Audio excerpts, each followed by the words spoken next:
अस्सलामुअलैकुम। Of camera stories के एक न्यू एपिसोड के साथ मैं हूं Mazhar Malik. Thank you so much and love you so much उस प्यार भरे फीडबैक का, उन मोहब्बतों का जो आप मेरे व्हाट्सअप नंबर पे और प्रोग्राम के नीचे कमेंट्स की सूरत में देते हैं। इसी लफ्ज़ को दोबारा मुझे कहने का लव यू सो मच, क्योंकि ये लफ्ज़ सिर्फ कहने के लिए नहीं है, इसका मकसद भी यही है।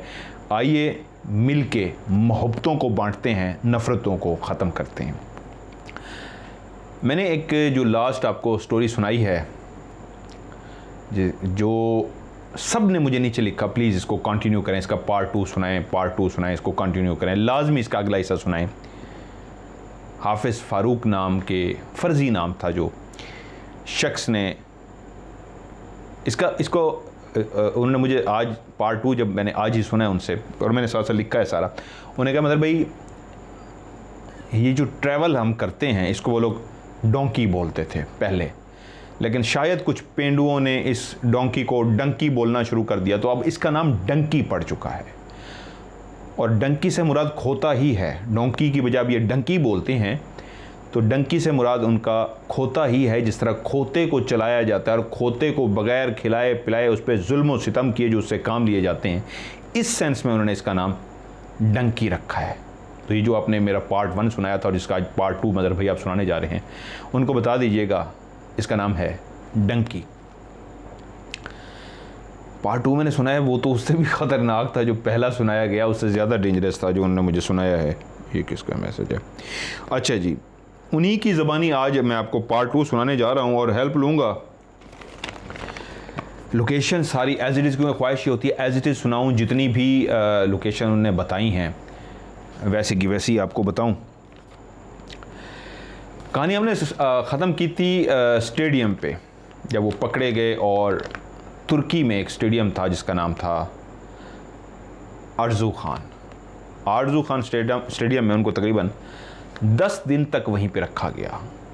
खाने पीने को वहाँ पे उनको सारा सामान मुहैया कर दिया गया। वो लोग सारे तकरीबन कोई 250 के करीब लोग था, वो वहीं पे रहा और उसके बाद 10 दिन के बाद उन सबको तुर्की की अदालत में पेश किया गया। कुछ चीज़ें उन्होंने मुझे तो बता दी हैं, लेकिन उन्होंने कहा जैसे आपको बेहतर लगे तो आप उसको सुना सकते हैं। तो मैंने कहा क्योंकि बहुत सारे लोगों ने जो मुझे स्टोरी में लिखा कि इस स्टोरी को आप इसलिए भी सुनाएं कि लोग इससे नसीहत भी पकड़ें। बहुत सारे लोग ख्वाहिशमंद होते हैं कि हाँ हमने बाहर पहुंचना है, चाहे किसी भी ज़रिए चले जाएं, बस हमने बाहर पहुंचना है। और किसी भी ज़रिए का मतलब होता है ये डंकी वाला रास्ता, ये डंकी वाला तरीका।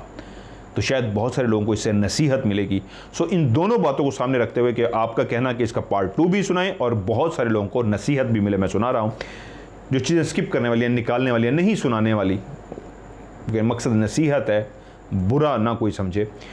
अदालत में जब उनको पेश किया गया तो अदालत ने जितने भी पाकिस्तानी का एक ग्रुप था उनको छोड़ दिया, रिहा कर दिया। अब कहते हैं 30 से 35 हम बन रहे थे जो हम रिहा होकर आ गए।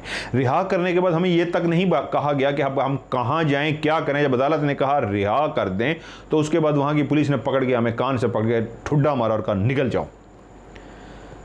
हम बाहर तो आ गए, लेकिन ये सोचने में मजबूर हो गए अब कहाँ जाएं, किस तरफ रुख करें। तो कुछ जब समझ ना आया तो हाफिज़ फ़ारूक ने कहा और हमारे पास कोई रास्ता नहीं बचा, स्टेशन की तरफ चलते हैं, बस स्टेशन की तरफ। लोगों से पूछते पाछते बस स्टेशन पे पहुंच गए। शदीद ठंड हो रही थी, हवा इतनी ठंडी हवा चल रही थी, वो कहते हैं कि वो जिस्म के अंदर घुस रही थी। ठठरते हम फिर रहे थे। जब हम बस स्टेशन के अंदर गए और हमने बस वालों से बात की कि हमने जाना है, तो उन्होंने कहा आपका वीज़ा कहाँ है, आपका पासपोर्ट कहाँ है। ना ही हमारे पास वीज़ा था, पासपोर्ट तो शायद थे। तो हमने कहा हमारे पास वीज़ा तो नहीं है। तो उन सब बस वालों ने इनकार कर दिया कि नहीं आप इस तरह नहीं जा सकते। अब हम परेशान हो गए। रात सारी कहते हैं हमने वहाँ पे ठठरते हुए उस स्टेशन पे गुजार दी। हुआ हमारे साथ ये कि जो स्टेशन वाले थे वो हमें कहते यहाँ से बाहर निकलो, स्टेशन पे ना खड़े हो। तो हम कुछ देर के लिए बाहर चले जाते। जब बाहर जाते सर्दी से बुरा हाल होता और बाहर वाले हमें कहते इधर कहाँ खड़े हो, जाओ यहाँ से। और हम वहाँ से फिर भाग के अंदर चले जाते। रात सारी कहते हैं हमारे साथ यही रहा। कभी हम अंदर स्टेशन पे खड़े होते थे और कभी हमें बाहर निकाल दिया जाता। सर्दी थी कि हमारे जिस्म के अंदर घुसती जा रही थी, हमें समझ नहीं आ रही थी हम क्या करें। वहीं पे पैसे बहुत कम थे,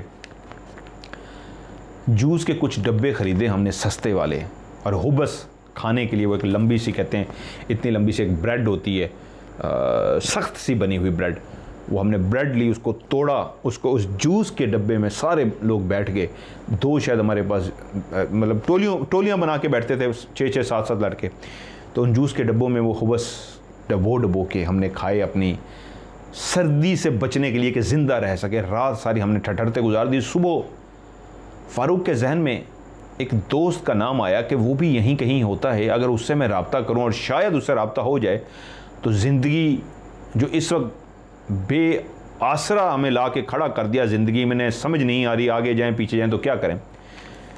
जैसे कैसे उसको कॉल मिलाई गई और उधर दूसरी तरफ से इस्तांबुल में मौजूद उस दोस्त को कॉल मिल गई। जब अगले ने कहा हेलो, तो फ़ारूक ने कहा मलिक साहब बोल रहे हैं। उनका नाम ओरिजिनल मलिक के साथ ही लगता है, तो मैं सिर्फ लफ्ज़ मलिक ही बोलूँगा, अगला नाम नहीं।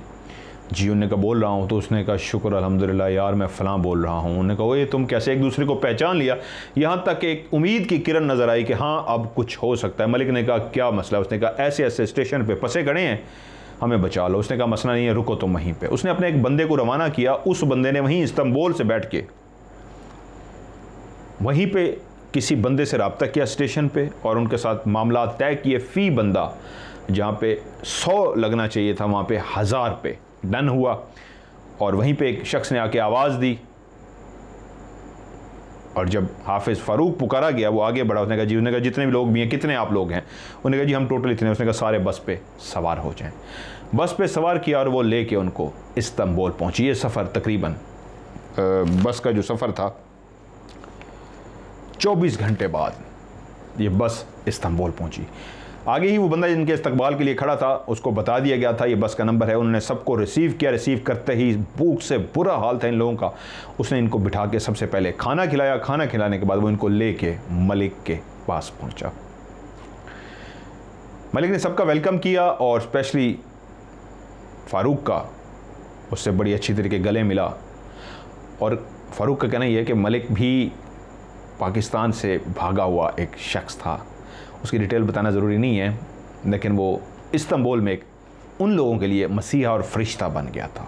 जहाँ कोई उम्मीद की किरण नहीं थी, वहाँ एक बहुत बड़ी उम्मीद मलिक बन गया। मलिक ने उन सबको अपने घर, एक घर तो नहीं, उसने जो जगह ली हुई थी उसके जो 2 कमरे थे वहाँ पे ठहराया। लेकिन ठहराने का सिस्टम वहाँ पे भी वही था। जिस कमरे में 4 लोग ठहर सकते थे वहाँ पे 10-10, 14-14 लोग ठहराए गए, मुश्किलों से लेट सके। खाने पीने को वहाँ पे मिलता रहा और मलिक से जिक्र हुआ जी आप हमें यूनान भेज दें, ग्रीस भेज दें, हमारा वो टारगेट जो है वो ग्रीस है, यूनान है, आप हमें भेज दें। मलिक ने कोई मसला नहीं, आप लोग रहें, जैसे ही इंतज़ाम होता है मैं आप लोगों को भेज देता हूँ। इनमें से कुछ 22 लड़के थे जो ग्रीस यूनान जाना चाहते थे। मलिक ने उनको सारा समझा दिया। कुछ बड़े बड़े शॉपर्स भी उनको दे दिए गए और एक वैगन से आई जिसके अंदर 22 लोग धंस से गए क्योंकि उसके अंदर कुछ और सामान भी था। वो सब के सब उस वैगन के अंदर सवार हुए और वैगन चल पड़ी। वैगन ने 5-6 घंटे का रास्ता तय किया और उसके बाद एक जगह पे उन सबको उतार दिया। और जैसे ही वो नीचे उतरे तो उनको पता लगा कि उनके साथ एक 40 किलो की बोट भी है, कश्ती भी है। वो कश्ती जो फोल्ड हुई थी, जिसका फोल्ड हुए हुए वेट तकरीबन कोई 40 kg था, उसके अंदर हवा भरी जाती तो वो बोट बन जाती, कश्ती बन जाती। अब 1 by 1 तकरीबन कोई 2 घंटे का रास्ता था। सब जितने भी ये लड़के थे अपने कंधे पे उस कश्ती को उठाते।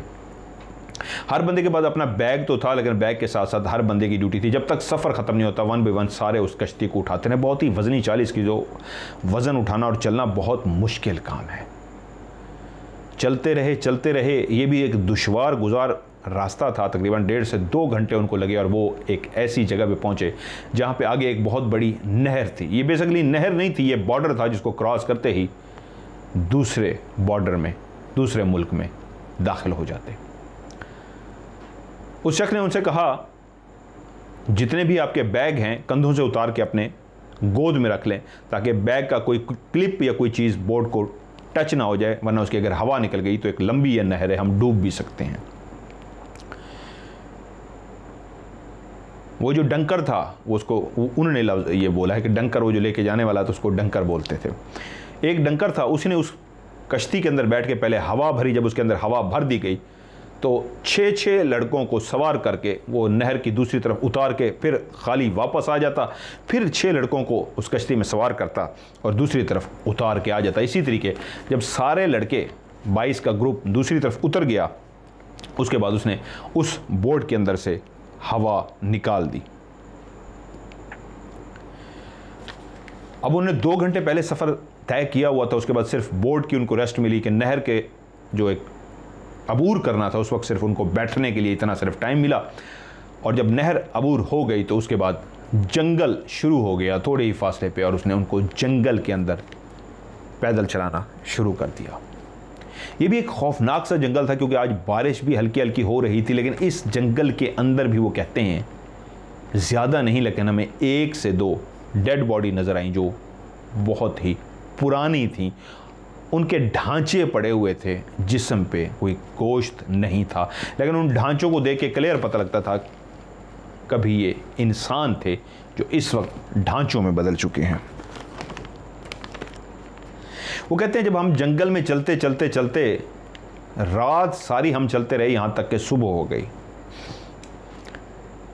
जब सुबह हुई तो उसने कहा अब आप लोग सुकून से यहाँ पे बैठ जाएं। हमने पूछा वो क्यों? उसने कहा अब क्योंकि सुबह हो गई है, दिन की रोशनी में तो हम सफ़र कर नहीं रख सकते, जब रात होगी तो हम यहाँ से रवाना होंगे। लेकिन परेशानी की बात यह थी बारिश बहुत तेज़ हो चुकी थी। वो कहते हैं हमने जो एक शापर हमें बड़े बड़े से दिए गए थे, डस्टबिन के ऊपर जो चढ़ाने वाले बड़े बड़े शापर होते हैं, अब हमें पता लगा वो हमें क्यों दिए गए थे। उसने कहा वो अपने शापर निकालें और अपने ऊपर चढ़ा लें। बारिश से बचने के लिए हम अपने सरों पे इस तरह वो शापर चढ़ा के बैठ गए कि किसी तरीके हम बारिश से बच सकें। डर इस बात का था, कहते हैं नीचे काफ़ी जगह थी, रोड काफ़ी ऊपर थी, उस नीची जगह में 22-23 लोग जो हम वहाँ पे बैठे हुए थे शापर चढ़ा के, हमें खौफ इस चीज़ का था, बारिश भी हो रही थी, शायद अल्लाह ताला ने हमारी ज़िंदगी लिखी थी कि ऊपर से बाकायदा जहाज़ गुजरते थे, फौजी गाड़ियाँ गुजरती थी जो पहरा देती होती थी, देखती होती थी इस तरह कि कोई बॉर्डर क्रॉस तो नहीं गुजर रहा। और अगर वो देख लेते तो वो सीधे ब्रस्ट मार देते थे, वो गोली मार देते थे, वो लिहाज नहीं करते थे, पूछते तक भी नहीं थे कि आप कौन है कौन है, सीधा गोली मार देते थे। कहते हैं हम धड़कते दिलों के साथ इस तरह बैठे हुए थे, जिसने हमें बता दिया कि ज़रा भी चूंचा की आवाज़ पैदा की, उनको हल्का सा भी हम पे शक हो गया। हम इस तरह लेटे पड़े थे अपने आप को, इस तरह झाड़ियाँ जो बनी हुई थी, नीचे गहरी जगह सी थी वो कहते हैं, लेकिन उसमें कुछ झाड़ियाँ थी, हर बंदे ने अलग अलग अपने आप को झाड़ी में इस तरह छुपाया हुआ था कि उनको हम नज़र ना आए, क्योंकि उसको कहना यह था कोई एक भी नज़र आया तो ऊपर सारे फौजी खड़े होकर ब्रश चला देंगे। और हम सब के सब उन झाड़ियों में दिन सारा इस तरह धड़कते दिल के साथ लेटे रहे कि किसी भी लम्हे एक गोली आएगी और हमें ख़त्म कर दी। कहता है यकीन मानिए सब रस्तों पे डर लगा था, लेकिन जिस तरह ऊपर से जितना तेज़ी के साथ जहाज़ गुजरते थे और जितना सख्त पहरा था, लेकिन वो एक छोटे छोटे दरख्त जो थे जिनके अंदर हम छुपे हुए थे, उनका एक सहारा ना होता तो हम कब के मारे जा चुके थे। हर लम्हे महसूस ये होता था कि अभी गोली आई, कि अभी गोली आई, अभी गोली आई। कई दफ़ा कानों ने तो पहले से ही सुन लिया, तड़ तड़ तड़ तड़ तड़ के फायर खुल गया, लेकिन अल्लाह अल्लाह करते जैसे ही मगरिब हुई, अंधेरा फैला तो हमारी जान में जान आई। जिनकी सांसें खुश्क हो चुकी थी खौफ के मारे, आहिस्ता आहिस्ता अपनी जगह से हिलना शुरू हो गए। जो शापर लपेट के लेटे पड़े थे, सुकड़े हुए थे, छुपे हुए थे, हल्की हल्की शापरों की आवाज़ें आना शुरू हुई, जैसे ज़िंदगी वापस लौट आई है, मुर्दा जिस्मों में ज़िंदगी सी आ गई है। और उसी की आहिस्ता से आवाज़ आई, सफ़र को दोबारा से शुरू करो। थोड़ा सा एरिया तो हमें आहिस्ता आहिस्ता चलाता रहा, उसके बाद उसने हमें कहा अब भागना शुरू कर दो, क्योंकि फ़ौजी किसी भी वक्त हमारे पीछे आ सकते हैं और हमें गोली मार सकते हैं, रुकना नहीं। और कहता है हमने भागना शुरू कर दिया। भागते भागते भागते कई घंटों के बाद सामने एक बारिश की वजह से एक ज़मीन थी जिसके अंदर एक ट्रैक्टर, रात का टाइम था, एक ट्रैक्टर के साथ हल चला रहा था शख्स, लेकिन उन ज़मीनों में इतना ज़्यादा पानी जमा हुआ था कि ज़मीनें नज़र ही नहीं आ रही थी, हमें पानी का सिर्फ लेवल नज़र आ रहा था। तो उसको तो पता था जो लेके जा रहा था उसने कहा ये ज़मीनें हैं, इसके अंदर से तुम लोगों ने मेरे पीछे पीछे आना है। जैसे ही ये ट्रैक्टर वाला की लाइट हमारी तरफ आएगी तुम लोगों ने दबक जाना है, छुप जाना है इसके अंदर, और जैसे ही लाइट दूसरी तरफ जाएगी मैं इशारा करूंगा, आवाज़ दूंगा तो तुम लोग बाहर निकल आओगे। और कहते जब हम उन ज़मीनों के अंदर घुसे जो बारिश की वजह से इतना ज़्यादा, एक तो वैसे वो गहरी खोदते हैं वहाँ पे ज़मीनें, और ऊपर से पानी ने उन गहरी ज़मीनों को ढक सा दिया था। जब हम उसके अंदर दाखिल हुए तो पता लगा घुटनों तक हम अंदर चले गए हैं, कीचड़ के अंदर। टांग रखी, पाँव रखा तो अंदर ही चला गया, घुटने तक धंस गया। और तकरीबन कहते हैं 1.25 घंटे से 2 घंटे हम पानी के अंदर इस तरह उस कीचड़ के अंदर चलते थे कि ट्रैक्टर वाले की जैसे ही लाइट्स, वो घूम के हमारी तरफ लाइट्स मारता, वो तो हल चला रहा था, अपना काम करता था भी काफ़ी फासले पे, लेकिन एहतियात हम बरत रहे थे। जैसे हमारी तरफ लाइट करता तो हम छुप से जाते, बाज़ लड़के तो सर तक नीचे घुसा लेते मट्टी के अंदर खौफ की वजह से। और जैसे उसकी लाइट आती तो वो कहता मैं आ जाऊँ, तो हम वहाँ से उठते और चलते। जब ट्रैक्टर वाले को हमने क्रॉस कर लिया तो उसके बाद कम से कम ये एक हो गया कि अब हमें छुपना नहीं पड़ रहा था, लेकिन घुटनों तक हम कीचड़ के अंदर चलते हुए 2 घंटे बाद वहाँ से बाहर निकले। ये एक इतना मुश्किल रास्ता था कि 2 घंटे इतने कीचड़ के अंदर चलना, आप सोच सकते हैं उस कोफ्त को, उस मुश्किल को बर्दाश्त नहीं कर सकते। जैसे कहते हैं हम उस कीचड़ से निकले, हमारे कपड़े भर चुके थे, कुछ लोग सर तक मट्टी में भर चुके थे, गीली मट्टी से। और उसके बाद सामने एक गंदा नाला था। उसने हमें कहा अब तुम लोगों ने इस नाले को लाइन बनाकर क्रॉस करना है। आप सोच सकते हैं गंदा नाला, वो कहता है आप लोगों को एहसास नहीं होता कि गंदा नाला होता क्या है। बहुत सारे शहरों में गंदा नाला होता है, बदबूदार, मतलब कितना बदबूदार और कितना गलीज और कितना होता है वो गंदा नाला, वो वही था। कहता है हमने अब उसके अंदर से गुजरना था। आगे आगे वो कहता है, फ़ारूक कहता है बंकर था, डंकर था जो हमें लेके जा रहा था, और उसके पीछे मैं था। जैसे ही डंकर ने क्रॉस कर लिया, बाहर निकला, तो उसके पीछे मैं जैसे ही बाहर निकला, उसी गंदी नाली के किनारे पे बिल्कुल एक डेड बॉडी थी जो शक्ल से पाकिस्तानी लगता था। मैंने कहा कैसे? उसने कहा उसका रंग और नक्श इस तरह के थे, क्योंकि हमारे साथ ज़्यादातर अफ़गानी थे और दूसरे मुल्कों के थे। मेरा अंदाज़ा यही है वो पाकिस्तानी था, लेकिन उसकी बॉडी जो थी वो 1 दिन पुरानी लग रही थी। अभी उसमें से स्मेल आनी शुरू हुई थी, ज़्यादा पुरानी वो बॉडी नहीं थी। लगता था वो आज कल में ही मरा है और वहीं पे निकल नहीं सका। नाले के अंदर से ही उसने नाले को क्रॉस किया, लेकिन उसके बाद वहीं पे ही गिरा है और उसने जान दे दी है। 1 बाय 1 सारे जितने भी थे नाले से हम निकलते रहे, लेकिन मेरे दिमाग पे वो नाले से निकली हुई डेड बॉडी जो बाहर पड़ी हुई थी, वो जो लाश पड़ी हुई थी, वो मेरे दिमाग पर सवार हो गई। और मैं सोचता रहा ये भी किसी का भाई, किसी का बेटा, किसी का दोस्त, किसी का रिश्तेदार था जो इस मंजिल की तरफ चला था, लेकिन अपनी मंजिल मकसूद पे नहीं पहुंच सका और ज़िंदगी की बाजी हार गया। मेरे साथ जो पीछे लड़के आ रहे थे उनके दिमाग में भी,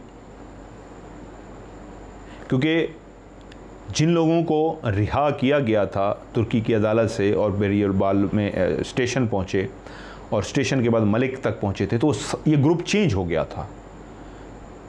उनमें से सारे यूनान नहीं जाना चाहते थे, तो ग्रुप बनाए जाते थे और ये चेंज होते रहते थे। ग्रुप बेसिकली उनका कहना ये है फ़ारूक का कि 5 से 7 लड़कों का हमारा ग्रुप था, तो मेरा भी इस वक्त एक ग्रुप बन चुका था जो वो आपस में। मलिक ने हमें एक बात समझाई थी, ग्रुप की शक्ल में रहोगे तो कामयाब रहोगे, वरना ख़त्म हो जाओगे। ग्रुप एक दूसरे को सहारा देते रहना, बच जाओगे। ग्रुप के बगैर कोई एक दूसरे को सहारा नहीं देता था। अब नाला क्रॉस करके वो जो ग्रुप था, उस लाश को देख के वो बहुत ज़्यादा उदास थे और एक दूसरे से बातें भी करते आ रहे थे कि यार कितना खूबसूरत था, नौजवान था और अभी ही मरा है, कोई ज़्यादा देर नहीं गुजरी। फिर एक जंगल शुरू हो गया और उसने उनको जंगल के अंदर चलाना शुरू कर दिया। वो चलते रहे चलते रहे चलते रहे। उसके बाद वो जो लीड कर रहा था डंकर, उसने कहा हमने पॉइंट 40 पे 42 हमने पॉइंट 42 पे पहुंचना है। अब इनका रवाना होने से पहले जो राब्ते होते थे, जिस तरह पॉइंट 42 है, वो इसका मतलब क्या है, मेन रोड के साथ एक जगह का नाम इन्होंने कोड वर्ड में पॉइंट 42 रख दिया है। वो टैक्सी वाले से जब निकलते तो ये नहीं कहते थे फलां जगह पे आना है, वो कहते थे 42 पे मिलेंगे। तो निकलने से पहले उनका तय था कि 42 पे एक टैक्सी वाले आएंगे और वो इनको बिठाकर आगे लेके जाएंगे।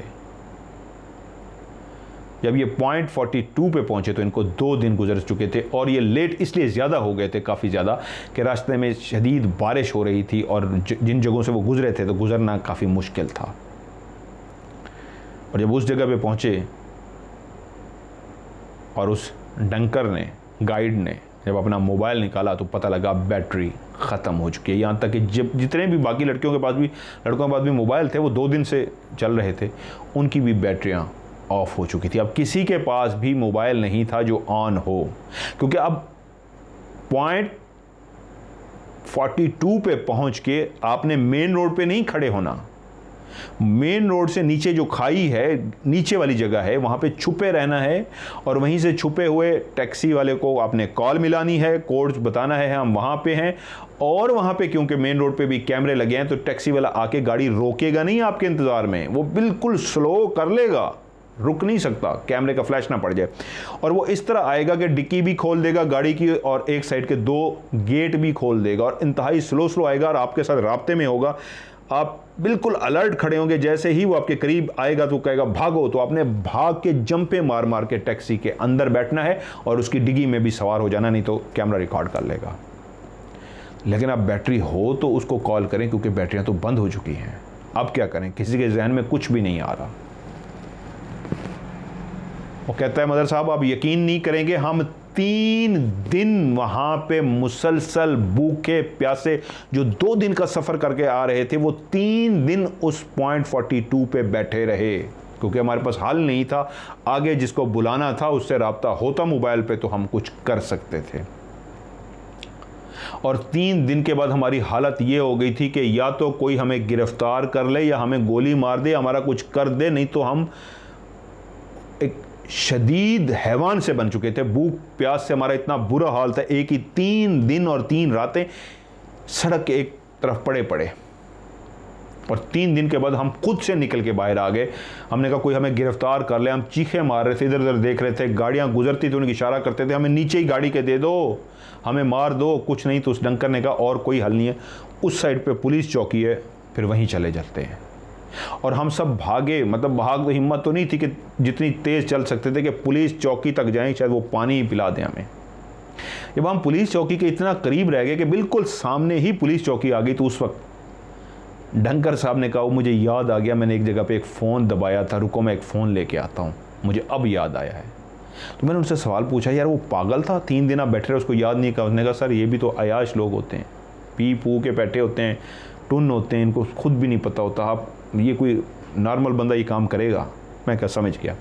और जैसे उसको अपना मोबाइल याद आया तो इतनी देर में पुलिस वाले उनके सरों पे आके खड़े हो गए थे। पुलिस वाले ने कहता है आते ही हमें बाकायदा फ़ौजी बूटों से, जो उस तरह के शूज़ पहने हुए थे, हमें ठुड्डे मारने शुरू कर दिए।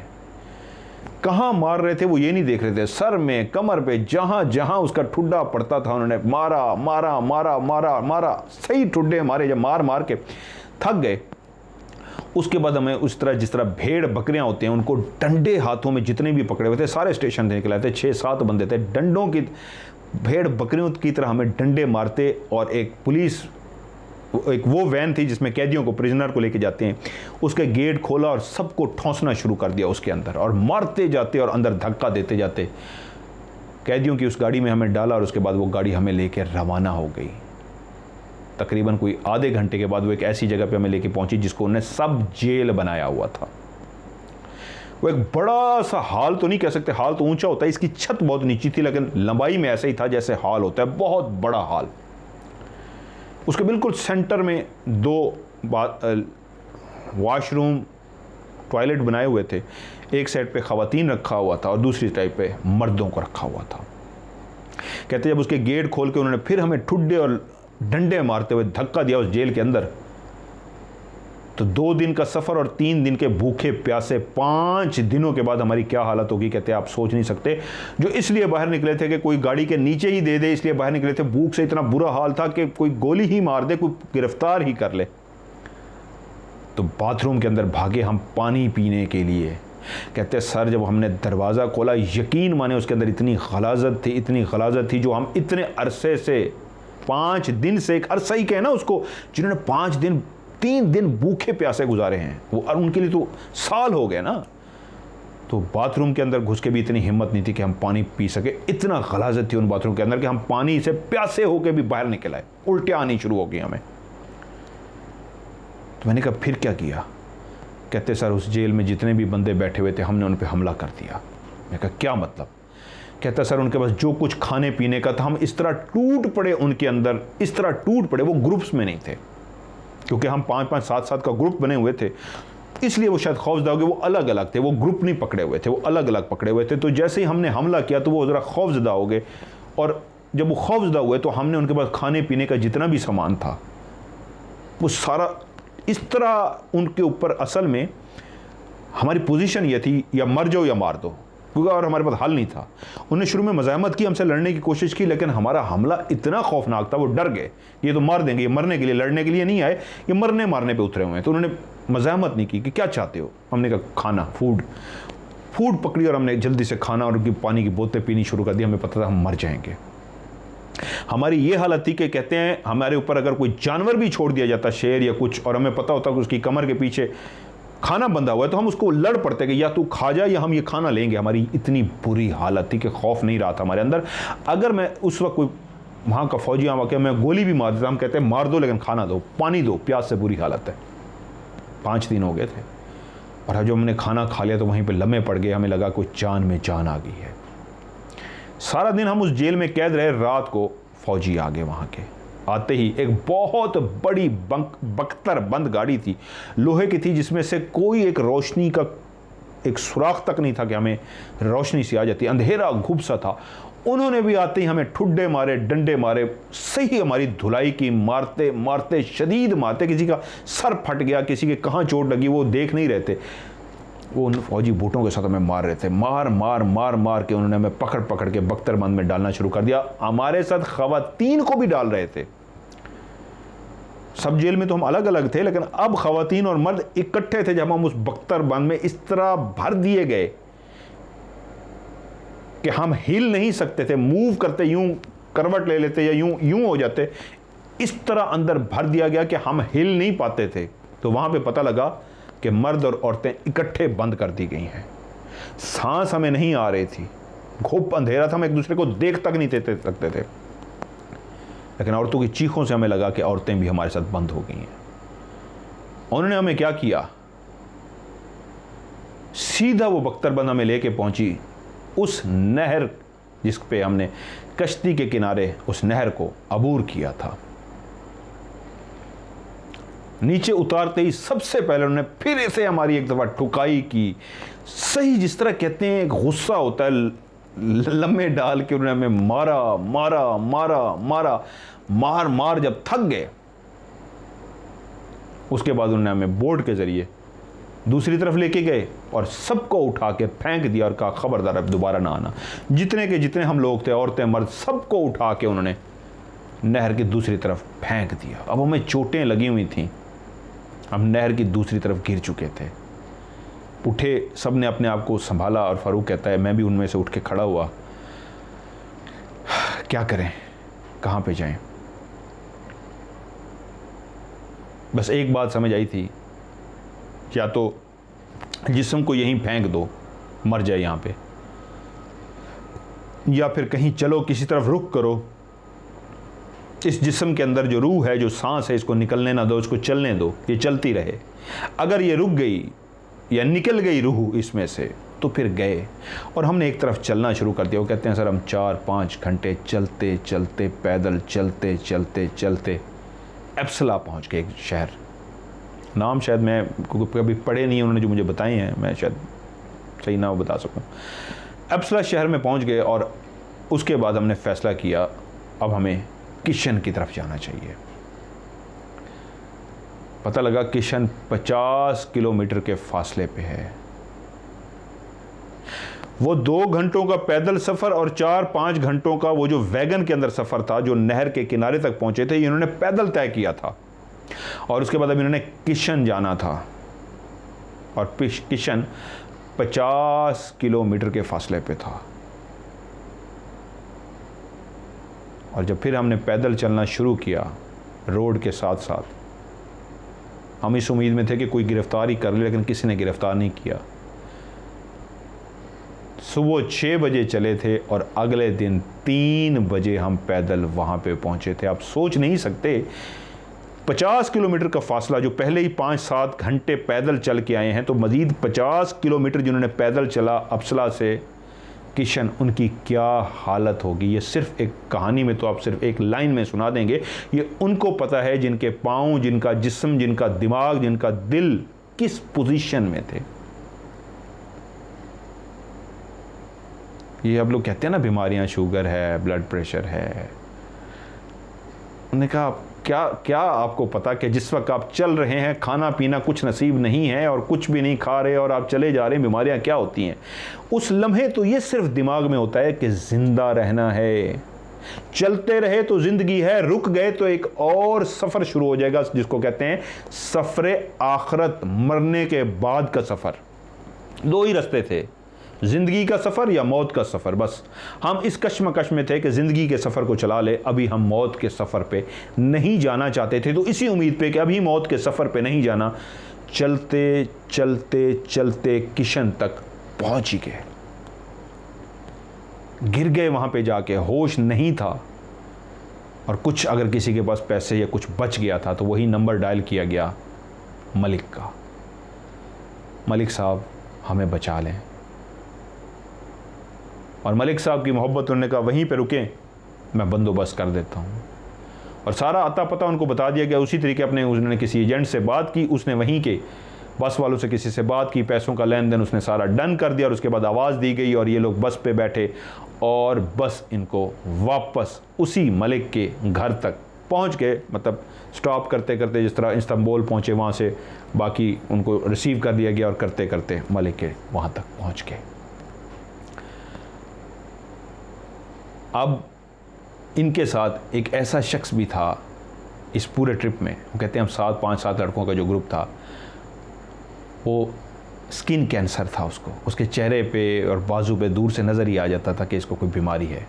और वो भी इस सफ़र में स्किन कैंसर वाला बंदा भी मुसलसल इनके साथ गया था और वापस आया था। 4-5 दिन हम फिर वहीं पे रहे और इसी अज़म पे रहे कि हमने जाना है, अभी भी वापस घर नहीं जाना, हमने वहीं ग्रीस पहुंचना है। हमारा स्टॉप वही ग्रीस ही है जहां पे जाके हमने रुकना है। और 4-5 दिन के बाद मलिक ने फिर एक अरेंजमेंट इस तरह का करवा दिया, फिर एक वैगन इनको लेकर रवाना हुई एक उस मंजिल की तरफ जिसका आखिरी स्टॉप ग्रीस हो। ये वैगन तो ग्रीस तक ना पहुंचाती, लेकिन उस रूट पे चल पड़ी थी जिस रूट के ज़रिए उन्होंने ग्रीस तक जाना था। वैगन ने उसी तरीके 4-5 घंटे का सफ़र तय करने के बाद उनको उतार दिया एक बोट पे, जो इनके हवाले कर दी गई। इस दफ़ा सिर्फ फ़र्क था तो 3 डंकर साथ थे, यानी कि 3 लोग ऐसे थे जो लीड कर रहे थे। पिछली दफ़ा 1 था।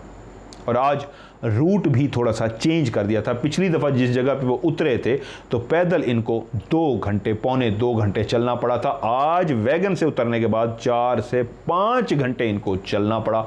इनको पता लग गया कि रूट कोई चेंज है, किसी और रूट से मलिक ने इनको पहुंचवाने की कोशिश की थी जहां से ये खैरियत से पहुंच सके।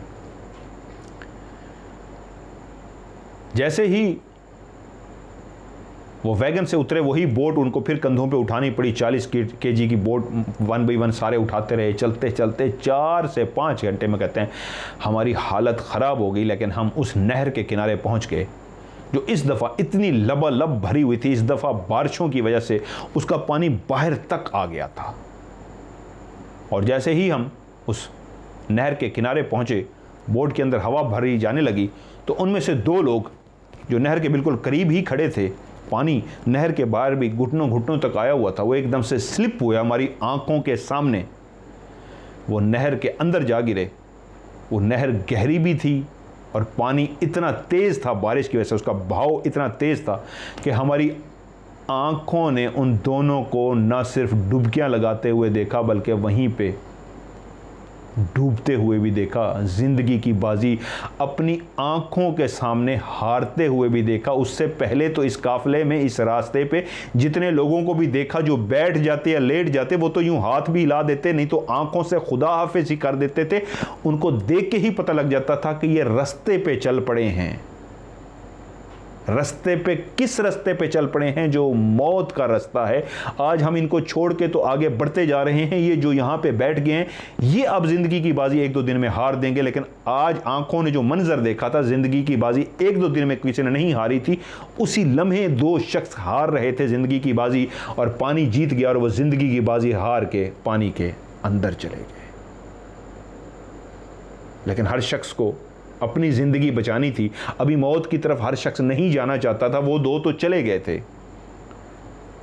तो उनको वो जो 3 आज गाइड करने वाले थे, उन्होंने कहा, फिर से कहा जाता है, बैग किसी ने भी बोट के अंदर नहीं रखना, अपनी गोद में रखना। इसका कोई भी क्लिप या कोई चीज़ इसको लग गई तो बोट में से हवा निकल जाएगी, जो सबके लिए नुकसानदेह है। अब उसी लम्हे कोई ग्रुप को इकट्ठे नहीं बिठाया जाता था। जब नहर क्रॉस कराई जाती थी तो बस जल्दी से 6 लोग बिठाए जाते और सब काम तेज़ी से होता था क्योंकि पकड़े ना जाएं, और वो जाके छोड़ आते। तो फारूक का कहना है, इस दफ़ा जिस ग्रुप में मैं शामिल हुआ, जो बोट में हम 6 लोग बैठे, 3 गुजराती लड़के इस साइड पे बैठे, राइट साइड पे, और लेफ्ट साइड के ऊपर हम लोग बैठे। बैठने का स्टाइल ये था, बोट के अंदर जब हवा भर दी जाती, उसके जो किनारे थे जो हवा से भरे हुए थे, उसके ऊपर हम बैठे होते और पाँव अंदर वाली साइड पे करके बैठते। यानी कि ये 2 आमने सामने बैठे होते, इधर मुंह करके 3 बैठते थे, 3 इधर मुंह करके बैठते थे, और बैग हम अपनी गोद में रख लेते थे। वो जो डंकर होता था वो आगे आगे बैठता, वो हाथों से मैनुअली उसको चलाता, चप्पू चलाता और नहर तक, किनारे तक ले जाता। पानी का क्योंकि बहाव तेज़ था तो फिर भी जोर लगाता, कश्ती सीधी यानी कि बजाय तिरछी होती होती आखिरकार किनारे तक लग ही जाती थी। राइट साइड पे जहाँ पे 3 गुजराती बैठे हुए थे, उसमें से जो सेंटर में लड़का बैठा हुआ था, कभी वो अपना बैग उठा के गोद में रख लेता और कभी वो नीचे भी रख लेता। अब कोई किसी को मना कर तो सकता नहीं था, क्योंकि उन्होंने जब कह दिया था कि ज़िंदगी बचानी है तो ये हरकत नहीं करनी। वो वैसे ही इस तरह के काम कर रहे थे कि उसको पता ही नहीं लगा कि किसी वजह से कोई चीज़ लगी या क्या हुआ। उस सेंटर वाले लड़के की जगह से नीचे से बोट पंचर हो गई। उसके अंदर आहिस्ता आहिस्ता हवा निकलनी शुरू हो गई, लेकिन वो किस चीज़ में मगन था, बातों में या किस चीज़ में, कि उसने इस तरफ ध्यान ही नहीं दिया और आहिस्ता आहिस्ता हवा निकलती रही।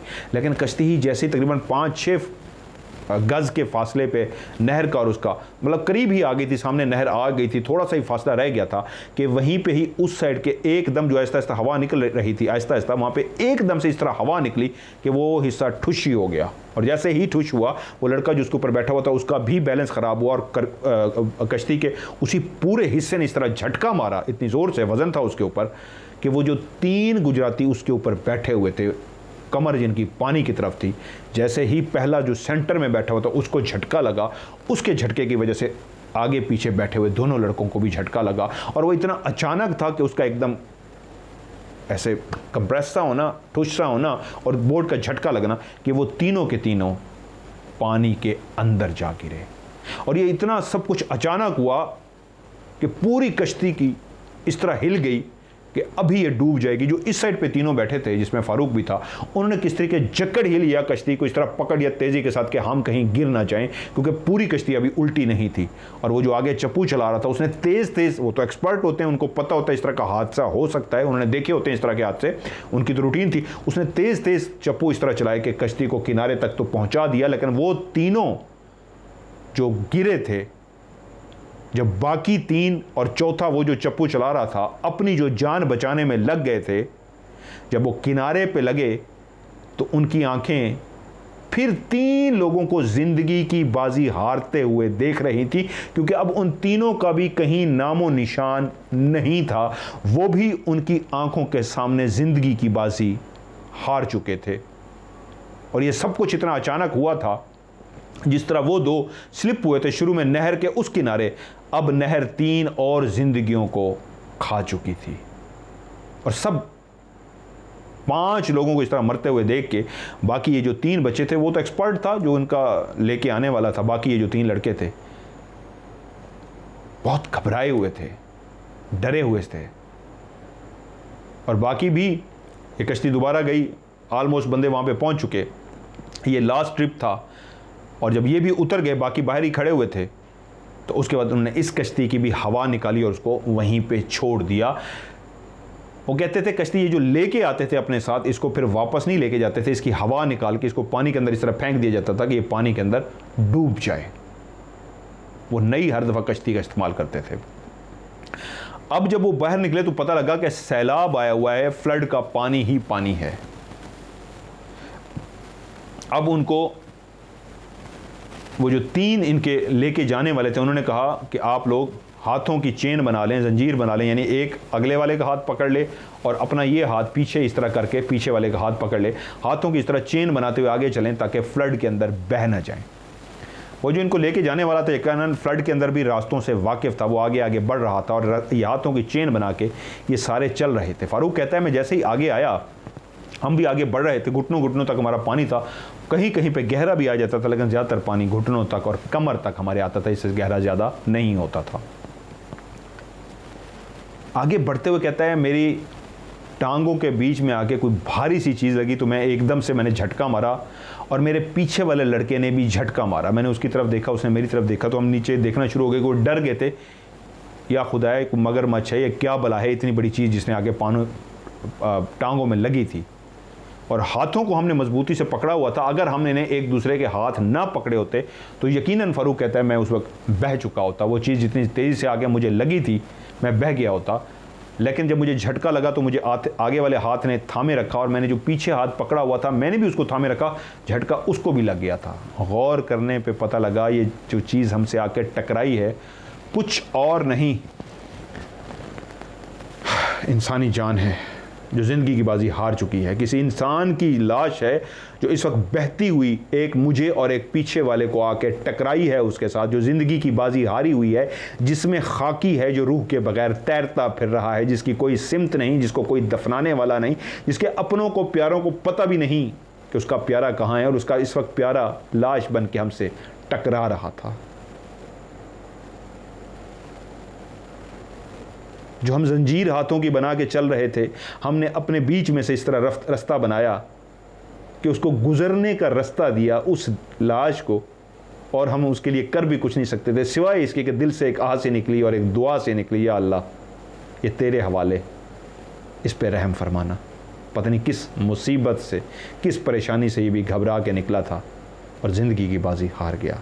और हम उन दोनों लड़कों ने उन दोनों लाशों को रास्ता दिया और पानी के उस फ्लड के हवाले कर दिया, तैरती हुई बगैर हमसे कुछ कहे, खामोशी से जैसे आई थी खामोशी से चली गई। काफ़ी देर हम इस तरह पैदल चलते रहे। कभी दिमाग में वो नहर के 2 बंदे जो ग्रुप में हमारे साथ आए थे, कभी वो 3 गुजराती जो बातें करते एक दूसरे के साथ शरारतें और मस्तियां करते आ रहे थे, पानी में इस तरह डूबे कि पता ही ना लगेगा गए कहाँ, डूबता तक ना देख सके उनको, अपनी जान के लाड़े पड़ गए। जिनको पीछे नहर में 2 बंदों को तो डूबता भी देखा था, गिरता भी देखा था, डुबकियां खाते भी देखा था, ये तो इस तरह गिरे कि अपना ही हमें होश नहीं था। हम तो अपनी ज़िंदगी बचाने में लग गए और जो 5-6 गज़ पे किनारा था भी किनारे तक ही पहुँचे थे कि मुड़ के देखा वो कहीं पे भी नहीं थे।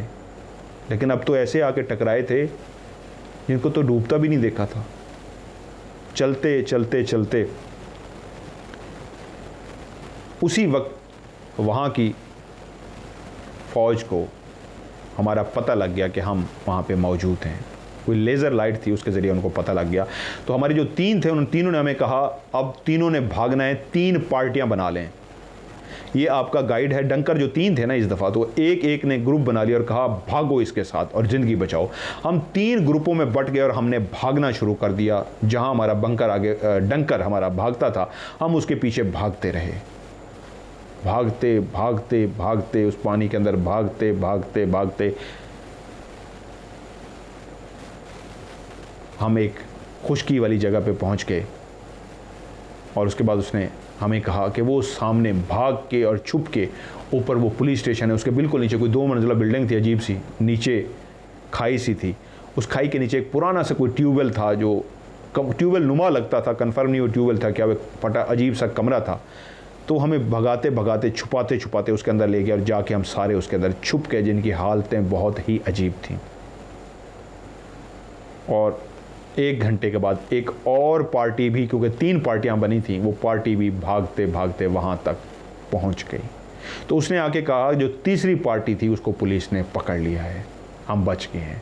इसका मतलब था कि 3 पार्टियां जो बनी थी, वो जो पुलिस थी या फौजी पुलिस कह रहा हूँ, फौजी थे, लेज़र लाइट से जिन्होंने पता लगाया था, वो एक ही पार्टी को जब उन्होंने देखा तो समझे शायद यही पार्टी है, इनका तो रोज़ का काम था, इसलिए ये चक्कर देते थे, ये 3-3 2-2 पार्टियां बन जाते थे।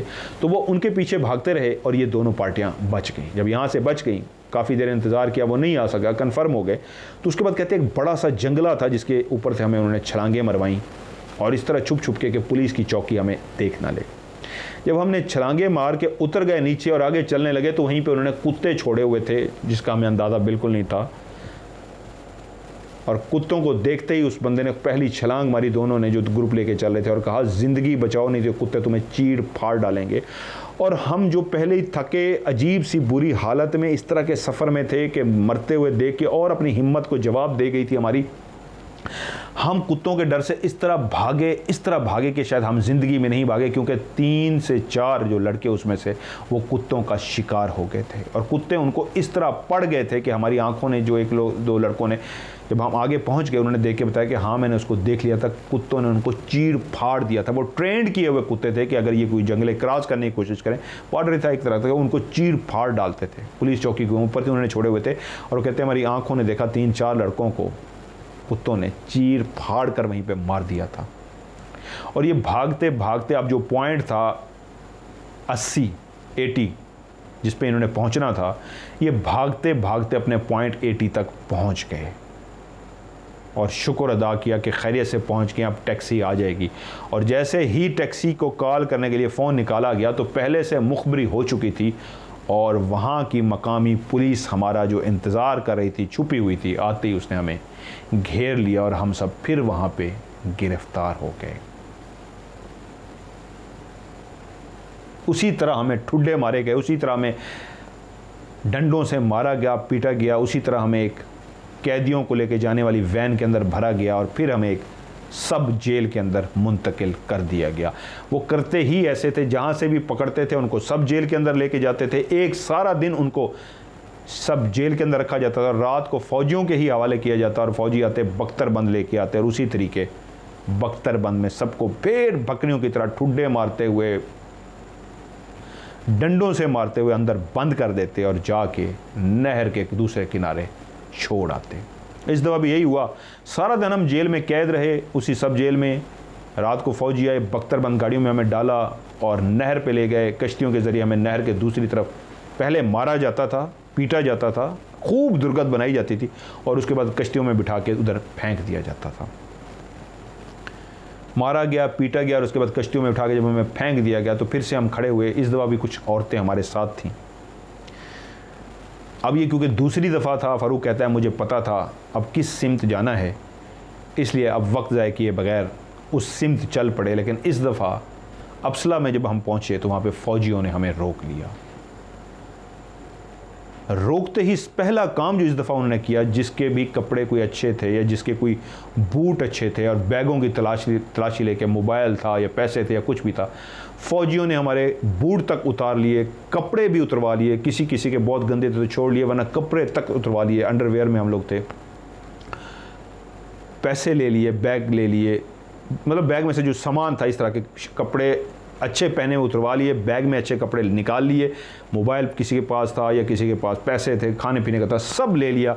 और फ़ारूक कहता है मेरे भी जॉगर उनको पसंद आ गए, मेरे जॉगर भी उन्होंने उतरवा लिए। लेकिन अब प्रॉब्लम ये था कि इन्हीं नंगे पैरों के साथ उस नहर से लेके अप्सला तक का जो 5-7 घंटे का सफ़र था, वो तो हमने इन जॉगर्स के साथ कर लिया था, लेकिन अब सिर्फ अंडरवेयर के अंदर बहुत सारे लड़के थे और उनके कपड़े जूते ले लिए गए थे उनको ठुड्डे मार के फिर भगा दिया गया। अब हम कहता है मैं भी उन लोगों में शामिल था जो नंगे पाँव चलते हुए, अब हमने 50 किलोमीटर का रास्ता तय करना था, किशन की तरफ जाना था। वो रूट वही था, वहाँ से ही गाड़ियाँ चलती थी और वहाँ से ही हमने जाना था। खुदा खुदा करके 50 किलोमीटर मुंह से कहना आसान है, 4 से 5 किलोमीटर तो लोग चल लेते हैं, 7-8 किलोमीटर चलना भी आज लोगों के लिए, चलने वाले चलते हैं लेकिन बहुत सारे लोग नहीं चल सकते। बग़ैर रुके हमने 50 किलोमीटर का रास्ता तय किया। लोग हमें देखते थे, अजीब सा देखते थे, जिनके कपड़े जिस्मों पे नहीं है, नंगे पाँव हैं, क्या सोचते थे लोग, ये कौन मखलूक है। हम चलते रहे। जब किशन पहुँचे तो हमने मलिक को कॉल की और उसी तरीके उसने कहा ठीक है तुम लोग पहुँचो मेरी तरफ। उसने वही सारा अरेंजमेंट करवाया, बस वालों से उन्होंने पैसे ज़्यादा दिए और हम बसों में बैठ के रवाना हो गए। अब हमने इस्तांबुल तो पहुँच गए, लेकिन इस्तांबुल में एक शहर उन्होंने जो बताया है उसका नाम था कुमकापी। 5 लोग थे हम जिन्होंने मलिक से अब रब्ता किया था, बाकी लोगों को तो मैंने नहीं लेके जाना था, सारे किशन तक पहुँचे थे, लेकिन हम 5 लोगों का जो ग्रुप था उन्होंने कॉल की थी मलिक को, तो 5 लोगों का अरेंजमेंट हो गया और उन्होंने हमें इस्तांबुल भेज दिया। अब वहाँ पे मेट्रो के ज़रिए जिस तरह हमने स्टेशन पे मुख्तलिफ स्टेशन से होते हुए हमने कुमकापी पहुँचना था, लेकिन कुमकापी पहुँचने से पहले ही रास्ते में हमें कुर्द मिले और उन्होंने हमें अगवा कर लिया। कुर्द ने हमें गन पॉइंट पे गाड़ी में बिठाया और वो हमने अपने घर ले गए। एक फारूक कहता है मैं था, मेरे साथ वो शख्स था जिसको स्किन कैंसर था, जिसके मुंह पे और बाजू पे हर वक्त निशान रहते थे, खून के धब्बे से पड़ जाते थे, और 3 लड़के और थे। हम तीनों को वो एक अपने ऐसी गोदाम में लेके जहाँ पे उन्होंने जाके हमें बांध दिया और हमें कहा कहाँ से आए हो। हमने बताया हम 5 पाकिस्तान से थे। उन्होंने कहा तुम इस वक्त अगवा हो चुके हो और इसका एक हल है, अगर अपनी जान बचाना चाहते हो तो तुम पाकिस्तान में अपने घर वालों को कॉल करो और उनसे 5 लाख रुपया तावान का बोलो। अगर वो पहुंचा देते हैं तो ठीक, नहीं तो तुम्हें हम मार देंगे। बहुत सारे इस वाक़े से किसी का ज़ख़म अगर फिर से हरा हो गया तो मैं उसके लिए हाथ जोड़ के माफ़ी मांगता हूँ कि बहुत सारे लोगों का पाकिस्तान में ऐसा हुआ था। क्योंकि एक सच्ची कहानी है और फर्जी कहानी मैं नहीं सुनाता, सच्ची कहानी सुनाता हूँ। ये आप बीती है जो किसी के साथ गुजरी है, तो शायद किसी के घर वाले, बहुत सारी फैमिली सुनते हैं, वो सुन लें तो शायद सुनते ही पहले ही उनके ज़ख़म हरे हो चुके होंगे, लेकिन जब ये बात सुन लेंगे तो कहीं उनके दिल में ये ना आ जाए ये तो मेरे बेटे की कहानी है, तो मैं उसके लिए माजरत खाऊँ। मैंने जान के नहीं सुना, ये पता नहीं किस बच्चे की कहानी है, लेकिन ये कहानी सुनाने का मकसद भी यही है, लोगों को नसीहत आए। ये कहानी मैं इसलिए नहीं सुना रहा कि मैं कहानियाँ सुनाता हूँ तो ये भी सुना लूँ। यकीन मानिए सिर्फ नीयत ये थी, अल्लाह जानता है, कि नसीहत पकड़ें, कोई भी इस तरह सफ़र ना करे। जिस तरह कमेंट्स में मैंने पिन किया था कि घर में खुदकुशी कर लेना, भूखे मर जाना, इस तरह ना जाना। मदर भाई किसी ने लिखा होता मैंने ये सफ़र किया हुआ है, आपने तो कुछ भी नहीं बताया, इससे ज़्यादा होता है, तो मैं सबसे माजरत खाऊँ। पहले लड़के को उन्होंने फ़ोन दिया और फ़ोन देते ही उसने जैसे ही कॉल मिलाई तो उसको पीछे से शदीद मारना शुरू कर दिया। इतना वो कहते ज़ोर से मार रहे थे कि वो बात नहीं कर पा रहा था, चीखें निकल रही थी, और वो अपने माँ बाप को कह रहा था कि वाकई ये लोग मुझे मार देंगे, अब 5 लाख रुपये भेज दें, इन्होंने मुझे अगवा कर लिया है। वालिदैन ने फ़ौरन कहा हमारे बच्चे को छोड़ दो, हम 5 लाख अगवा का तावान देने को तैयार हैं। वो गरीब फैमिली थी, तभी तो वो इस तरह बेचारे आए थे, लेकिन बेटे को मरता माँ बाप भी नहीं देख सकते। उन्होंने पता नहीं कैसे अरेंज किया, क्योंकि वो जब उसको मार रहे थे तो चीखें मार रहा था। जब वालिदैन ने कहा हम देने को तैयार हैं, उसके बाद वो धाड़े मार रहा था। लड़का मार खाते हुए तकलीफ़ की वजह से चीखें थीं। जब वालिदैन ने कह दिया हम 5 लाख देने को तैयार हैं, तो वो धाड़े मार रहा था, ये सोच के वो कहाँ से देंगे 5 लाख। 5 लाख होते तो शायद वो इस तरह डक्की करता, वो वहीं सेट ना हो जाता, वहीं कुछ ना कर लेता, वीज़ा जेन्युइन तरीके से ना लेता, उसको पता था। लेकिन वालिदैन होते हैं, माँ बाप सदा सलामत रखे सबके वालिदैन को, माँ बाप को अल्लाह ताला सबके सर पे वालिदैन का साया हमेशा सलामत रखे, आमीन। अपने बेटे को इस तरह मार खाता हुआ ना सुन सके। उन्होंने 5 लाख का, तो उन उर्दों ने क्या कहा, नेटवर्क होता है उनका, उन्होंने कहा आप ये किसको देना है 5 लाख। उन्होंने कहा पाकिस्तान में फ़लाँ जगह पे जाके इस टाइम पे तुम जाओगे और फ़लाँ नाम का एक बंदा खड़ा होगा, उसको बैग दे के आ जाओगे। पुलिस को बताया तो बेटा तुम्हारा यहाँ है, मार देंगे इसको, क्योंकि कहाँ पाकिस्तान और कहाँ इस्तांबुल। और पहले लड़के के वालिदैन ने, दूसरे लड़के के वालिदैन ने हामी भर लिया और कहा हम 1-2 दिन तक पैसे दे देंगे। उसने कहा 1-2 दिन नहीं, आज की डेट में इतने बजे पैसे चाहिए, नहीं तो मार दिया जाएगा। 2 लड़कों के साथ वालिदैन ने मान ली और उन्हें शदीद उनको मारा पीटा, लौलहान किया। जब तीसरे लड़के की बारी आई तो उसको भी जब मारा पीटा तो उसके वालिदैन बेचारे अरेंज शायद नहीं कर पा रहे थे, तभी तो वो अपने बेटे को इस तरह इस रास्ते पे भेज चुके थे। उन्होंने कहा करते हैं, हम शाम तक कर देंगे, हमें 2 घंटे दे दें। फिर उन्हें 2 घंटे बाद फ़ोन किया, हाँ जी पैसे अरेंज हुए हैं, अभी नहीं हुए, शाम तक का टाइम दे दें। उन्होंने 1 दिन ले लिया उसके वालिदैन ने, और जो दूसरे 2 लड़के जो थे उनके वालिदैन ने कल तक का टाइम दिया था। एक रात हमने वहाँ पे गुजारी और इसी तरह मारे पड़ती रही। हम 5 को बहुत शदीद मारा गया। फारूक कहता है मैं इतना मारा गया कि हम एक दफ़ा गन पकड़ के उनको कहते थे हमें गोली मारो, गोली मारो। इतनी हम तकलीफ़ में थे मार खा खा के, हम उनकी गन पकड़ के कहते थे हमें गोली मारो, और वो गन छीन लेते थे, हमें मारते थे, क्योंकि हम बंधे हुए थे। कान इस तरह नहीं पकड़ सकते थे ना हाथों से, अगर हाथों से पकड़ सकते तो या खुद को मारते या छीन लेते। मतलब इस तरह एक कोशिश होती कि मार दो, गुस्सा दिलाते उनको, हमें मार दो, वो मारते नहीं थे। वो उर्दू बोलते थे, वो कुर्द भी अच्छी उर्दू बोल रहे थे। अगले दिन वो आ गए, हम रात सारी भूखे प्यासे पड़े रहे, ना हमें पानी दिया ना कुछ खाने को दिया, हम बंधे पड़े रहे। अगले दिन आ गए, वो जो 2 लड़के थे उनके वालिदैन को उन्होंने पूर्व लड़के से फ़ोन कराया, हाँ जी पैसों का अरेंजमेंट हो गया। उन्होंने कहा जी हो गया। उन्होंने कहा फ़लाँ बंदे के पास जाएँ, जाके दिए। उन दोनों पार्टियों को उन्हीं के शहरों में उनकी जगहों पर जो है वो एक बता दिया गया और उन्होंने पैसे पहुँचा भी दिए। तीसरे लड़के के जब वालिदैन को फ़ोन करवाया तो उन्होंने कहा अभी हमसे नहीं हो सके। उन्होंने उसी वक्त 2015 की ये कहानी है, वीडियो कॉल की है, और वीडियो कॉल पे कहता है, और वो कहता है मेरी आंखों के सामने कटर के साथ उसकी ये वाली जो उंगली थी, कटर के साथ इसको वीडियो कॉल करके काटा है, और उसके बाद कहा है कि ये उंगलियां काटने से शुरू होंगे, पाँव की उंगलियां काटेंगे, फिर गर्दन काट देंगे। और जैसे उसकी उंगली काटी थी उसके वालिदैन हार मान गए थे। उन्होंने कहा था हमें सब कुछ बेचना भी पड़ा हमारे बच्चे की। लाइव उन्होंने उंगली काट दी थी उसकी, और काट के उंगली ही दिखाते रहते कि ये पहली उंगली है। अब जैसे ही दूसरी पे उन्होंने रखी, उन्होंने चीखना शुरू कर दिया था ना काटे। उन्होंने कहा हमारे लिए तो ये कुछ भी नहीं है, हमारे लिए कौन है।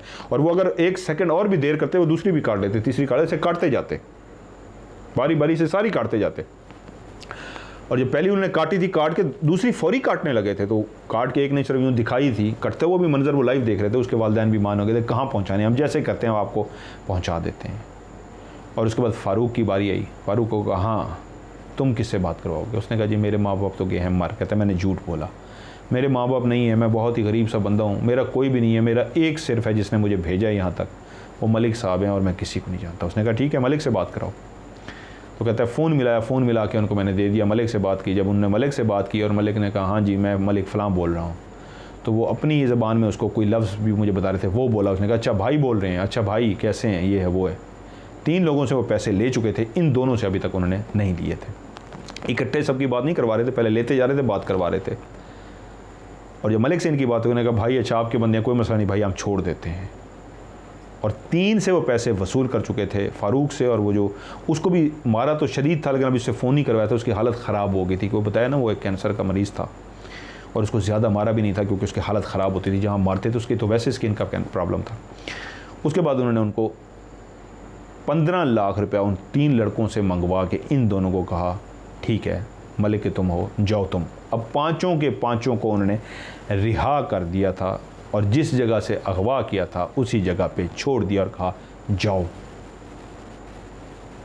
अब ये तीनों सर झुकाए चलते हुए वापस मलिक के पास पहुंचे,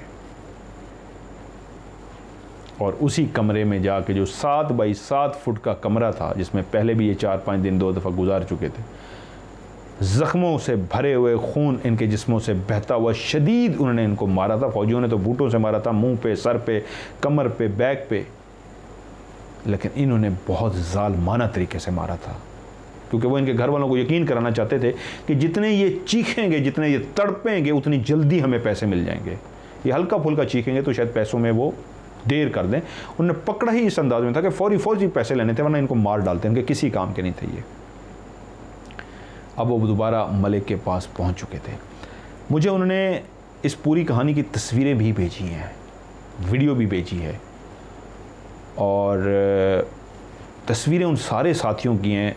फ़ारूक कहता है जो मैं खींचता रहा था और मेरा मोबाइल बच गया था, जो लड़के हैं उन सब की तस्वीरें भी हैं, लेकिन मुझसे फ़ैसला नहीं हो सका। आज ही कहानी सुनाई है उन्होंने कि आया मैं इस कहानी में उन सब की तस्वीरें दूँ या ना दूँ। असूलन तो नहीं देनी चाहिए।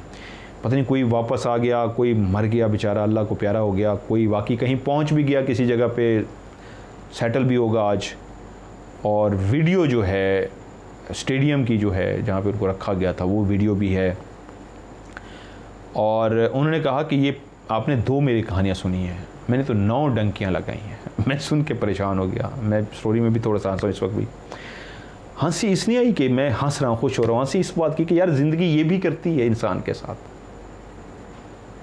हंसना अभी भी आ रहा है अपने ऊपर, रोना और हंसना एक ही जैसा है ना, कि ज़िंदगी ये भी करती है। हम नाशुक्रे हैं और कहते हैं ये नहीं है, ये नहीं है, ये नहीं है। अक्सर मैं कहता होता हूँ यार तुम लोगों ने उन लोगों की कहानी ही नहीं सुनी जिनके साथ बीतती है। 3 दिन भूखे प्यासे, 2 दिन पहले ही पैदल में, 5 दिन यहाँ तक के तरस रहे हैं कि गोली मार दे, मार ही दे, मौत को तरस रहे हैं, कोई गाड़ी के नीचे ही दे दे। रोएं यहाँ से, एक ही बात है, ज़िंदगी ऐसा भी करती है। तो उन्होंने कहा जी मेरी 9 डंकियाँ जो मैंने इस तरह सफ़र किया है और इस तरह मैं गया हूँ और वापस आया हूँ। और जब जंगल में कहते हैं हम भाग रहे थे फ्लड से निकल के, तो वहाँ पे लाशें ही लाशें थीं। और उस जंगल में कहते हैं जो हमने लाशें देखी थी वो बिल्कुल ताज़ी लाशें थीं। जब दूसरी दफ़ा वो गए थे, फ्लड आया हुआ था और वो जंगल में भाग रहे थे, तो कहते हैं उस वक्त जो हमने लाशें देखी थी उस जंगल में वो ताज़ी थी। से मुराद ये है, ऐसे लगता था कि इसको मरे हुए आधा घंटा हुआ है, बिल्कुल फ्रेश, कोई स्मेल नहीं थी बॉडी से, वरना स्मेल आ जाती थी बॉडी से, पता लग जाता था ये मरी हुई है। जिस तरह वो नाले के बाहर पड़ी थी बॉडी, वो पता लगता था थोड़ी सी कल की है या इसको 8-10 घंटे हो गए हैं। जो कहते हैं जंगल में हमें बॉडियाँ मिली थी, वो 8-10 मुख्तलिफ जगहों पे बॉडियाँ थी, वो बिल्कुल ताज़ी थी, वो पुरानी या 1 दिन की भी नहीं थी, बिल्कुल ताज़ी फ्रेश लाशें थी इंसानों की जो वहाँ पे पड़ी हुई थी। बहुत ही भयानक मंजर था जो हमने देखा। इस कहानी के बाद मेरी तो बस हो गई है, सच्ची में बहुत ही खौफनाक है यार। मैं तो जिन्हों भूतों की सुना के कहता हूँ कुछ भी नहीं होता, लेकिन ये उससे बहुत खौफनाक है। जिन्हों भूतों की इतनी खौफनाक नहीं होती, ये बहुत ही खौफनाक हैं। तो मुझे नहीं पता मैं इसको कंटिन्यू करूं या नहीं करूं। आप लोगों ने कहा था इसको कंटिन्यू करें, तो मैंने इसका आपको पार्ट 2 भी सुना दिया। एक चीज़ लिखी है मैंने, ये देखें ना, मैं भूल ना जाऊँ, क्योंकि उनके पॉइंट्स उनकी ज़बानी थी, अंदर भी कोई मैंने लिखी। आप कहेंगे तो वो तो सुनाने को तैयार है, मुझे नहीं पता मैं आगे सुनाऊं या ना सुनाऊं। आप कहेंगे तो इसको सुना दूंगा, नहीं तो यमुना की आपने कहानी कही है जी, बिल्कुल वो मुझे भेज चुकी है, इंशाल्लाह वो भी जल्द मैं आपको सुनाऊंगा। शाह जी के साथ जो मौजज़ा हुआ था, मर के दोबारा वो ज़िंदा हुए थे, वो वाली कहानी भी मौजूद है, गज़नफ़र भाई ने जो भेजी हुई है, और बहुत सारे लोगों ने जो कहानियाँ भेजी हुई है वो भी मेरे पास मौजूद हैं। लेकिन सुनाऊंगा इंशाल्लाह 1 बाय 1 सारी की सारी सुनाऊंगा, वो आपकी अमानत है, सब सुनाऊंगा। लेकिन क्योंकि जो सीक्वेंस बना होता है तो वो पुरानी हो जाए, ज़रा मज़ा नहीं आता, इसलिए ये पिछली कहानी इसकी पार्ट 1 था, तो इसलिए इसकी पार्ट 2 सुना दिया। आगे आपकी मर्ज़ी है जी, आपका प्रोग्राम है, राज आपका है, तो ये आपका मेरा स्टोरी भी तो आपकी है, क्योंकि MMTV आपका चैनल है। कहेंगे वो हाजिर हैं सुनाने को, उन्होंने भी यही कहा है, अगर वो सुनना चाहेंगे तो उसका अगला पार्ट भी सुना देंगे, नहीं आप सुनना चाहेंगे तो बाकी जितने भी वो वाली पहले कहानियाँ सुनाऊंगा। जिस तरह पार्ट 2 रहता है एक, जिनसे लाइव मुलाकात हुई थी उसका पार्ट 2 भी एक रहता है, यमुना जी की कहानी थी वो भी रहती है, और जो लोगों ने भेजी हुई है वो भी, जो भी कहेंगे इंशाल्लाह आपकी फरमाइश पे आगे सुना दूंगा। इसका कहेंगे तो पार्ट 3 भी सुना दूंगा। सो MMTV अगर आपका चैनल है, इसको लाइक भी किया करें और दोस्तों के साथ स्टोरी को शेयर भी किया करें, इस नीयत से शेयर किया करें। कुछ परेशान लोग हैं तो उनको कहें यार ये सुनो, कुछ परेशानी, मुसीबत, टेंशन, दुख कुछ टाइम के लिए भूल जाएगा, आपको मज़ा आएगा। और वाकई अगर वो बंदा या बंदी आदी हो जाती है तो आपका भी सवाब शामिल हो गया ना, कि कुछ लम्हे में नीयत ही होनी चाहिए कि हमने उसको सुकून दिया, उसकी परेशानी भरी ज़िंदगी में, टेंशन भरी ज़िंदगी में 1 घंटे के लिए, 40 मिनट के लिए हमने एक ऐसा राहत उसको फराम कर दिया, ऐसा सुकून उसको फराम कर दिया कि वो अपने दुख दर्द गम भुला बैठा या भुला बैठी। तो ये भी एक सदका जारिया, एक नेक अमल है। तो ये इस नीयत से इसको ज़रूर शेयर किया करें और इसको लाइक भी कर दें। और MMTV को अगर सब्सक्राइब नहीं किया उसको सब्सक्राइब करें वो लोग। और बेल का जो आइकॉन है उसको जब बहुत सारे लोगों ने दबाया हुआ है, मुझे अब काफ़ी लोग कह रहे हैं, तो उसमें ALL 3 ऑप्शन आती हैं, ऊपर, दरमियान में, नीचे। ऊपर वाली जो ऑप्शन है ALL, उसको ज़रूर दबा दें। सो आज की स्टोरी से मज़हर मलिक को दीजिए इजाज़त। हर दफ़ा जो कहता हूँ आज भी वही वाले लफ्ज़, अपनी स्टोरी भेज दीजिए, क्योंकि आपका भी फिर नंबर आ जाएगा, तो इंशाल्लाह आपकी स्टोरी को भी मैं सुना दूंगा। वॉइस मैसेज करें या लिख के भेजें, आपकी मर्ज़ी, मेरे व्हाट्सअप नंबर पे। लेकिन लास्ट में स्टोरी लफ्ज़ लाजमी लिखना है। व्हाट्सअप नंबर है +923136655500। रिपीट कर देता हूँ, +923136655500। आज की ऑफ कैमरा स्टोरी से मज़हर मलिक आपसे इजाज़त चाहता है।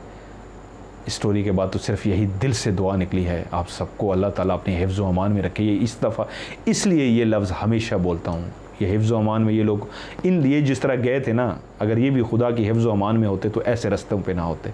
इसलिए कहता हूँ उसकी पनाह मांगते हुए वो आपको हमेशा अपने हिफ्ज़ व अमान में रखे, बुरे वक्त से बचाए, हर परेशानी से बचाए, हर मुसीबत से बचाए, हर दुख से बचाए, और आप सब पे अपनी रहमत ख़ास करे। आमीन सुमा आमीन। अपना ढेर सारा ख्याल रखिएगा। खुदा हाफिज़।